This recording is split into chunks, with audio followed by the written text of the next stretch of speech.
Dernière mise à jour Tesla, un passage intelligent et des surprises. Alors, qu'est-ce que c'est que ça? 2025.20. Grok est de plus en plus présent, la navigation devient plus économe, et un modèle Y à 3 rangées se dessine, ça on en avait déjà parlé. Des avancées d'intégration de Grok, l'assistant vocal intelligent développé avec XAI. De nouvelles suggestions pour économiser de l'énergie lors des trajets, la confirmation d'un modèle Y à 3 rangées. Donc c'est Grok, un assistant vocal conçu pour interagir de manière plus naturelle avec les conducteurs. Avec cette mise à jour, Tesla ajoute une série de personnalisations à Grok, destinée à adapter le ton et le style des réponses en fonction des préférences de l'utilisateur. Parmi ces profils, on trouve par exemple un tuteur linguistique pour aider à apprendre des langues, un assistant classique et pour les demandes pratiques, un thérapeute pour offrir un soutien émotionnel, ou des exercices de respiration. Putain, tu vas le confier quoi? C'est quoi l'idée?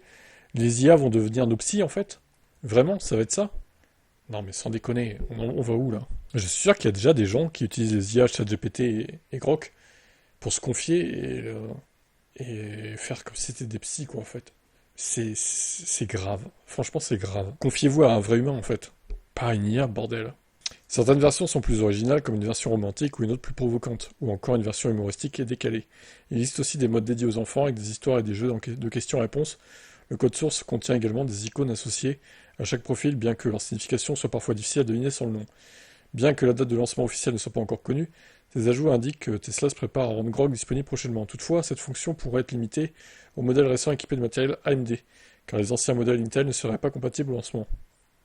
Tesla introduit aussi une nouvelle fonction d'économie d'énergie. Le système de navigation, déjà reconnu pour sa précision, s'améliore encore avec des suggestions basées sur les habitudes de conduite réelles. Lorsqu'un trajet est planifié, le véhicule peut désormais recommander de réduire la vitesse dans certaines zones, en expliquant combien d'énergie ça permettrait d'économiser.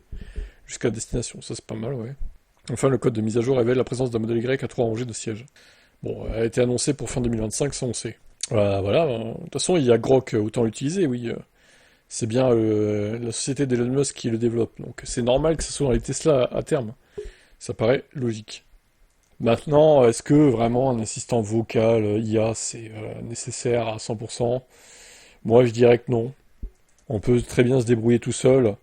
C'est vrai que moi ça me manque pas de pas avoir d'assistant vocal. Je m'en fous en fait. Je fais mon truc tout seul, je fais mon trajet dans mon coin et puis voilà quoi. Pas besoin d'une IA pour m'aider à réaliser mon trajet, etc. Enfin, je veux dire, on est dans un monde d'assistés, hein, de toute façon, de plus en plus, hein, avec les IA et tout, là.